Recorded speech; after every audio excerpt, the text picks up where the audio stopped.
Hello. Eh ben, bonjour à tous, merci de nous rejoindre dans cette nouvelle webconférence découverte, aujourd'hui intitulée Comment changer de paradigme, l'art de donner forme au futur, avec Aline Francfort. Bonjour Aline, en direct de Bruxelles. Bonjour Estelle, bonjour à tous ceux qui sont là et qui vont arriver. Ravie de tous vous retrouver depuis votre foyer. Bienvenue. Aujourd'hui, donc, nous allons parler du concept qu'a créé Aline avec son collaborateur Jean-Louis Baudouin, qui s'appelle Shapership.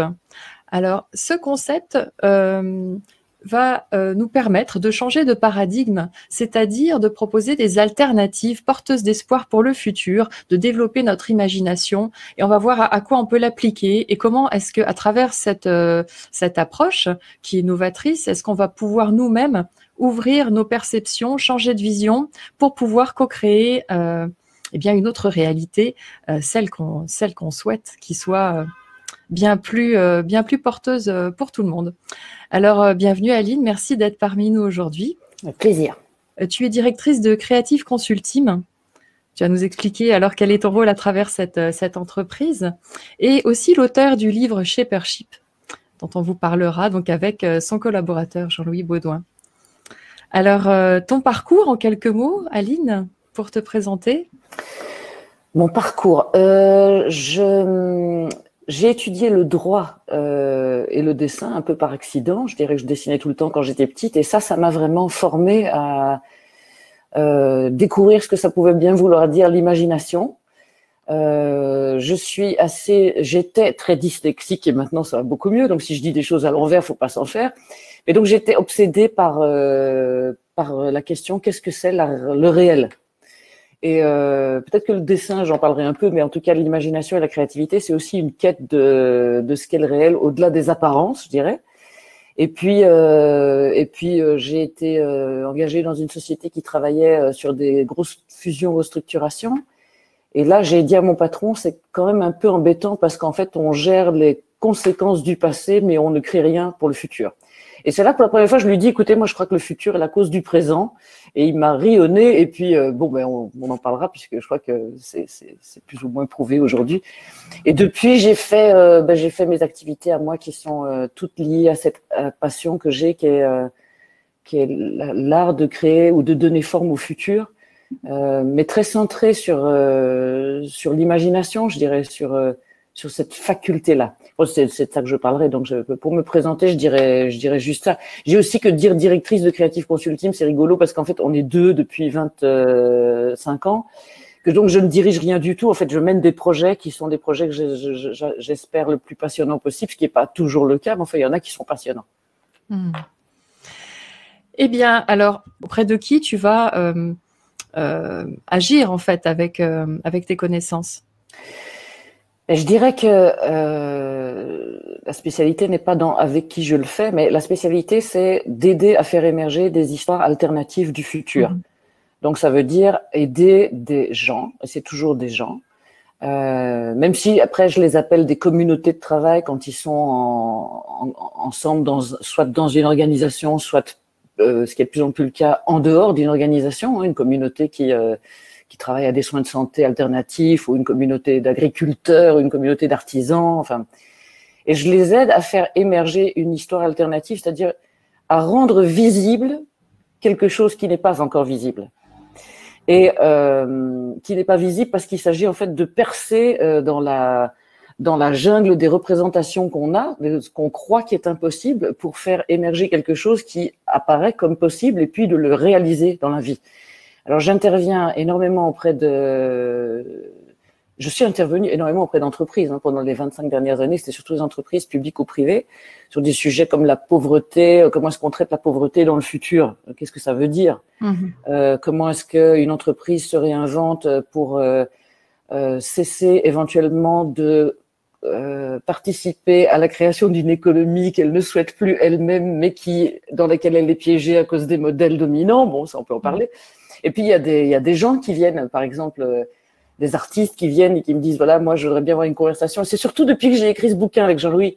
Le Shapership, c'est aussi un sujet de conversation. Moi, j'aime bien l'idée de conversation. C'est pas de la consultation, on a des conversations, et au cours de ces conversations, on fait émerger ou on co-crée des histoires, mais c'est pas seulement des histoires. En fait, quand je dis des histoires, c'est des manières de voir différentes. Donc voilà, ça c'est. J'interviens aussi auprès de très jeunes gens. Il y a des gens qui viennent me voir parce que je me suis fait former au coaching. J'aime pas tellement le mot coaching, c'est tellement ambigu, mais qui viennent me voir individuellement parce qu'ils sont confrontés à une maladie. Et de toute façon, aujourd'hui, tout est à réinventer, donc il n'y a plus aucune catégorie qui tient. Ça veut dire que je suis pas psychologue de formation, mais enfin, je suis pas coach, en plus, je suis moi. Et c'est vrai qu'aujourd'hui, je me rends compte ça, ce savoir-faire que j'ai, cette pratique, je dirais, ça aide des gens à faire un trou dans leur propre vision du monde et à se sentir plus libre. Et en fait, c'est ça qui m'intéresse, hein, c'est qu'ils soient libres de choisir mieux. Et peut-être de manière plus sage. Bon, ça, on y reviendra, parce que ça veut dire quoi, la sagesse des décisions. Voilà. Alors, on va peut-être parler, si tu veux bien, du constat, des blocages, en fait. Pourquoi est-ce qu'on a besoin de réfléchir sur la manière dont on perçoit les choses? Pourquoi est-ce qu'on aurait besoin de prendre un nouveau départ dans une entreprise ou dans notre manière de faire face à notre travail ou à nos projets, en tout cas? De quel constat on part avant de chercher à faire autrement? Alors, je dirais que, d'abord, si tu permets, je vais un tout petit peu te donner enfin, c'est pas de la théorie, mais dire d'où moi je pars, parce qu'avant de partir d'un constat, je parle d'une certaine forme d'une vision de certaines choses. Et pour le dire de manière simple, je dirais que tout le monde sait que la notion de réel est tout à fait inabordable pour les êtres humains. Donc, on appelle ça même le réel voilé. Donc, nous, ce qu'on fait en tant qu'humains, c'est qu'on filtre le réel et qu'on crée des perceptions. Des perceptions à travers nos propres interprétations, nos propres visions du monde, etc. Et finalement, ces perceptions, que j'appellerai plus tard des cartes du monde, sont à la base de notre propre système de décision d'action. Ça veut dire que les décisions qu'on prend sont basées sur des perceptions. Et ces perceptions sont, si je dis des cartes, donc si je fais appel à une réalité, je dirais que dans un iceberg, il y a la réalité au-dessus, et puis en dessous, il y a un moment, très profondément, il y a des visions du monde, des cartes, qui peuvent être plus ou moins obsolètes, qui peuvent manquer d'imagination. Et tout en dessous de l'iceberg, je dirais qu'il y a des intentions. Alors moi, je pense qu'on a... ces perceptions, c'est des constructions, c'est des représentations qu'on appelle notre réalité. Ça veut dire que tu as ta réalité, nous avons tous nos réalités. Je vois qu'il y a des amis qui sont là, je suis très contente. Ils ont tous leur réalité. Et si je dis le mot bonheur, ça ne veut pas dire la même chose pour chacun de nous. Donc ça veut dire que notre façon de regarder les choses est une histoire qu'on se raconte et c'est une construction plus ou moins créative de la réalité. Et ça va avoir une influence même sur la façon dont on voit le futur. Ça veut dire que ce sont des histoires qu'on se raconte et qui vont finalement donner sens à notre vie. Si je me raconte que je conduis très bien, comme un ami m'invite, comme Daniel qui est en ligne, il m'invite dans le sud chez lui, peut-être ça me pose pas de problème de prendre ma voiture et de rouler. Mais peut-être que si je me raconte que je suis une très bonne conductrice, je vais peut-être pas voir que j'ai éraflé un trottoir, puis peut-être que j'ai éraflé un trottoir 2 fois, que j'ai frôlé un enfant, etc. Ça rentre pas dans ma conception. Donc je vais me construire des histoires. Maintenant, ce que je pense le plus important, c'est que le futur, donc les mots en IT sont des mots que je trouve très intéressants parce que la réalité, en fait, c'est le réel le réel au travers des filtres de notre perception. La vérité, c'est le vrai dans les limites de nos croyances. Je peux croire que c'est vrai qu'il y a une vie après la mort ou ne pas le croire. Je peux croire possible qu'il y aura un jour autre chose qu'un modèle capitaliste dans notre société. Ou je peux croire que c'est un éternel présent et qu'il n'y aura jamais rien de possible qui sera autre. Donc, le futur, lui aussi, est une représentation plus ou moins créative. Et ce en quoi c'est important, c'est que nous sommes, donc comme je dis, nous créons des histoires parce que c'est comme ça qu'on donne sens au monde, mais en se racontant des histoires, on ne se rend pas compte finalement que ces histoires finissent par être tellement incluses dans nos vies et dans notre culture qu'elles deviennent invisibles. Si je reprends l'iceberg, je raconte une histoire pour dire ça, c'est que imaginons 2 poissons qui sont dans l'eau, 2 petits poissons jeunes, et ils croisent un vieux poisson. Et le vieux poisson leur dit « Salut les gars, comment ça va? Comment est l'eau ?» Et les 2 petits poissons s'en vont, et puis il y en a un qui dit à l'autre « Mais ça veut dire quoi l'eau ?» Et ça, c'est la situation dans laquelle on est. Ça veut dire que nos croyances et nos façons de voir sont tellement ancrées qu'on finit par ne plus les voir. Elles sont invisibles. Donc, on est dominé par des histoires qu'on se raconte. Et je pense, si tu me demandes le constat aujourd'hui, le constat, c'est qu'il y a des histoires qui nous mènent au monde qu'on a créé. C'est un monde dans lequel on produit collectivement des résultats que je dis pas que personne ne veut, mais que peu de gens veulent. Donc on a un monde que moi j'appelle le Mad World, et c'est pas moi qui ai inventé. Mad, ça veut dire Massive Assured Destruction, un monde dans lequel on détruit tous les systèmes, et on a aujourd'hui avec la technologie la possibilité d'éliminer des espèces, de détruire des forêts, etc. Donc on a un monde dans lequel on est parfois un peu bloqué. Comme on peut être bloqué personnellement, on peut être bloqué collectivement dans un paradigme de séparation avec la nature, dans un rapport au pouvoir, un rapport à l'économie, au succès, à la mort, hein, on en a vu un peu passer pour le moment, et ça nous amène parfois à reproduire toujours les mêmes solutions en fait, les mêmes vieilles solutions. Et je pense qu'il y a une question fondamentale aujourd'hui, c'est de construire des histoires alternatives. Et si tu as vu, parce que j'ai vu que tu avais vu en regardant sur le site, moi je pense qu'au lieu de solutionner les problèmes, bien sûr quand quelqu'un est en train de mourir, on essaie plutôt de le garder en vie, mais je veux dire il y a aussi une question dans l'art de donner forme au futur qui est de créer une histoire alternative qui rend la précédente obsolète. Ça vient de Buckminster Fuller et je pense que c'est valable au niveau individuel aussi. C'est qu'on a besoin de ne pas se focaliser sur des problèmes pour leur donner toute la place et de considérer à un moment que créer des voitures plus légères, ça continue à faire vendre des voitures, ça ne recrée pas un futur viable. Et dans une série de domaines, que ce soit la santé ou autre chose, il me semble qu'aujourd'hui, c'est intéressant de revoir ce qu'on croit possible et de travailler sur un déblocage de l'imagination pour avoir, avec une attitude assez saine, arriver à regarder ce qui est sous l'eau, donc regarder l'eau, faire mieux que les poissons en fait, et regarder dans quel bain on baigne pour se rendre compte que nous co-créons un système, qu'on est parti du problème, c'est pas les victimes et les bourreaux, il y a nous qui par nos propres croyances et nos manières d'agir, participons à la création d'un problème et entretenons souvent ce problème. C'est pas que c'est bon ou mauvais, c'est juste que ça vaut la peine de le regarder, de regarder les croyances qu'on a et de pouvoir les rafraîchir, les régénérer, de s'en libérer. Je dirais comme dans la caverne de Platon, je dirais, de regarder les images qui sont projetées sur le mur et de se rendre compte que nous aussi, on a notre petite télévision et qu'on participe à maintenir ces systèmes de croyances. Donc, c'est se déchaîner de ses propres croyances-là pour arriver à regarder le monde autrement et éventuellement à oser imaginer un autre monde, à rêver aussi. Je dis pas qu'il faut rêver tout le temps, je dis que rêver, c'est aussi une bonne chose, d'oser imaginer des futurs différents à une époque où on peut dire qu'on est dans une crise de l'imagination grande. Quelqu'un a dit que les gens croient aujourd'hui qu'il est plus facile de changer le monde que de se libérer du capitalisme. De capitalisme entendu au sens néolibéral. Et donc, il y a peut-être aujourd'hui une espèce de pessimisme intellectuel qui fait que les gens ne voient pas d'alternative viable, sérieuse au système dans lequel on vit. Et en même temps, il y a une espèce de désir général de changer. Et je trouve qu'aujourd'hui, cette crise de l'imagination mène énormément de gens à une forme de fatalisme, voire de cynisme, mais le plus grave, c'est le désespoir. Voilà. Donc, il me semble qu'on a intérêt à travailler sur des formes différentes on dit en anglais agency, qui est un mot que je trouve assez beau, c'est qu'est-ce qu'on a comme pouvoir sur la réalité. Se rendre compte, par exemple, que nous créons des histoires et qu'on a le pouvoir d'en changer, c'est la première des libertés.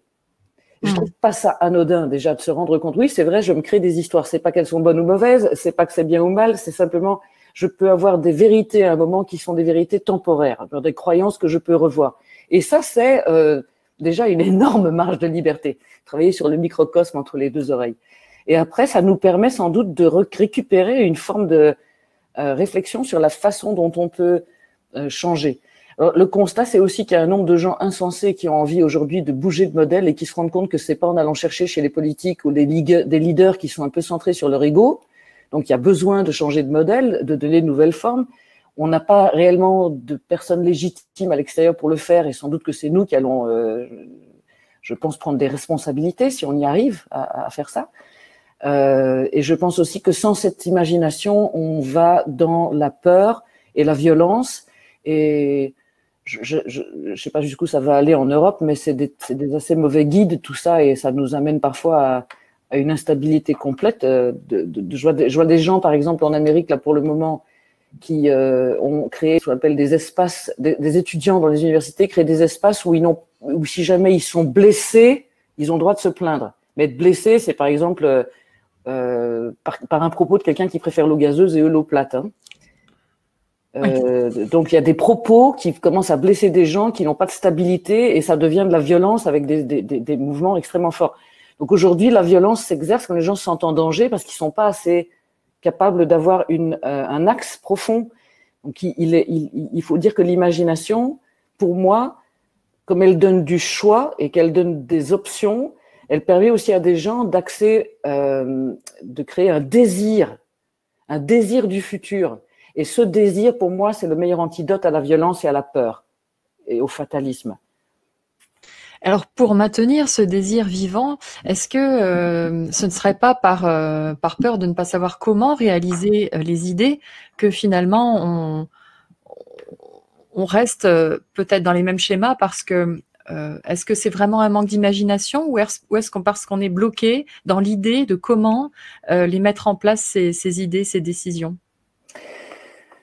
Sans doute qu'il y a un peu les deux. Je dirais que d'abord pour oser croire à que quelque chose d'autre est possible, il faut déjà croire, je dirais, être un peu à l'envers de saint Thomas. Donc saint Thomas qui dit « je ne vois que ce que je crois », d'abord c'est tout à fait faux parce qu'en général on ne voit que…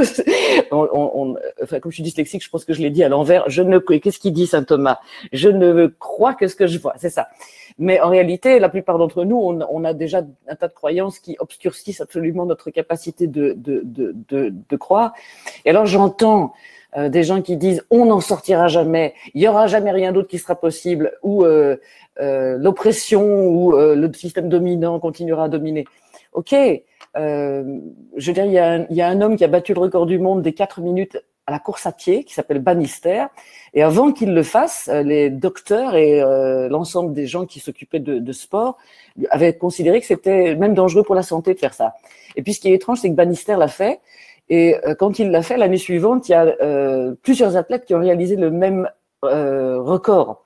Pourquoi? Parce que simplement, ils ont cessé de croire que c'était impossible. Donc, il y a aussi ça. Hein. Donc, il n'y a pas que les imbéciles qui ne savent pas que c'est impossible, mais à nous aussi peut-être d'oser imaginer. D'autre part, pour répondre à ta question, je pense que après, je raconterai des histoires de ces gens dont j'ai parlé dans le bouquin avec Jean-Louis, mais j'ai l'impression que il est important, avant de savoir comment on va faire, de faire plusieurs choses. C'est-à-dire, il est important de se positionner sur ce qu'on ne veut plus. Ça paraît anodin, mais de regarder un système et de se rendre compte que le système lui-même atteint des limites et que nous-mêmes, on n'est peut-être pas d'accord avec quelque chose qu'on entretient. On va pas attendre que Greta Thunberg fasse une autre crise ou que, pour certains, leurs enfants leur disent « Mais papa, qu'est-ce que tu fais ?» ou « Maman ». Il y a moyen nous-mêmes qu'on se rende compte que notre propre façon de vivre ne nous convient pas et que on est nous-mêmes esclaves éventuellement de modèles, par exemple de compétition, de rapidité, qu'on est même dans un certain mal-être et que… La deuxième chose, c'est que je pense que quand on a des visions que moi j'appelle transformatrices, ça veut dire des visions qui proposent une alternative radicale, avant de savoir comment on fait, il faut déjà avoir une vision.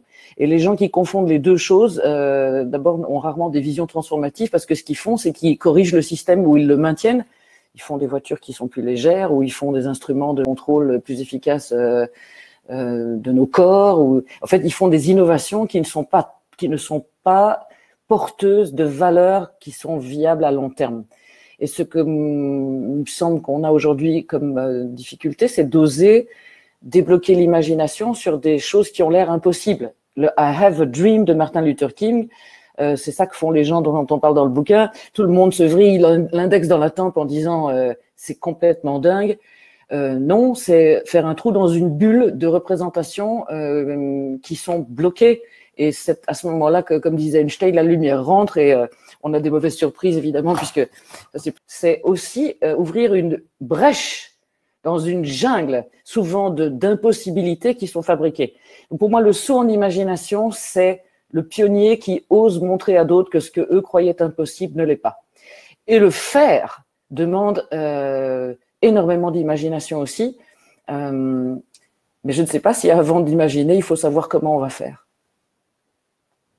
Alors, la transition entre un système et un autre, s'ils appartiennent à des paradigmes différents, par exemple, je sais pas, les soins de santé qui sont dans le fait de réparer ce qui ne va pas et des visions que certains ont d'une médecine qui serait dans le vrai care, le vrai soin apporté aux personnes. Et il y a eu plein de choses qui ont émergé pendant le Covid, notamment des caring communities, comme on disait, des gens qui prennent soin les uns des autres. Donc le futur, il n'est pas dans le long terme non plus. Le futur, il est déjà là. Et c'est ce que les physiciens montrent aujourd'hui en parlant d'un futur qui serait comme le présent, le passé et le futur dans le réel. Il est simplement sur des fréquences différentes et le futur est déjà là. Et je pense que nous aussi, on peut se rendre compte que dans nos vies, il y a des poches du futur dans le présent, il y a des traces du futur dans nos vies, et que parfois nos plus grands rêves, quand on regarde bien, nos plus grandes aspirations, si on regarde autour de nous, on peut aussi se nourrir d'éléments qui sont déjà dans le présent et qui montrent que d'autres l'ont fait, parfois 30 ans avant nous, qu'on ne les avait pas vus, peut-être parce qu'on ne regardait pas bien, mais il y a toujours des sources d'inspiration dans le présent. Donc le futur n'est pas... Non seulement le futur, il est déjà là, mais en plus, il est déjà là pour nous émotionnellement. Ça veut dire que si je crois que je peux changer le monde et que j'imagine des possibilités, il y a une très belle phrase en anglais qui dit c'est une utopie, un nowhere, ça veut dire un nulle part, mais ce nulle part, quand on bouge une lettre en anglais, on a now here, ça veut dire ici maintenant. C'est-à-dire que la façon dont je vais imaginer le futur va modifier tous mes comportements ici maintenant. Donc, pour un enfant, c'est évident, la façon dont il s'imagine, plus tard je serai astronaute, ou plus tard je ferai ceci. C'est des grands rêves, mais ça change sa manière de vivre. Et donc, pour moi, l'important, c'est de donner une place à un futur qui n'est pas conquis par un désespoir. Peut-être ça répond pas tout à fait à ta question, mais je trouve aujourd'hui, c'est important de donner de la place à l'espoir, de croire qu'il est possible, plutôt que de se laisser convaincre par le désespoir, qui est toujours plus facile. Hein, c'est plus facile de démolir des visions que de trouver qu'elles sont irréalistes, que d'en créer une soi-même. Mais aujourd'hui, le problème, c'est de rendre l'espoir crédible, à la limite. De trouver des formes de vision qui soient crédibles et qui constituent des histoires alternatives du futur sur lesquelles on peut se dire à un moment, ça fait sens. Puisque le présent ne fait plus sens. Et il est vrai que la simultanéité du temps a été prouvée avec la physique quantique notamment. Et alors, d'après ce que tu dis, c'est par... bon, la pensée et l'émotion sont liées, mais ce serait ce désir, cette émotion qu'on se permet finalement, qui irait connecter à un futur possible, qui serait pas sur la même ligne. On peut imaginer les choses comme ça.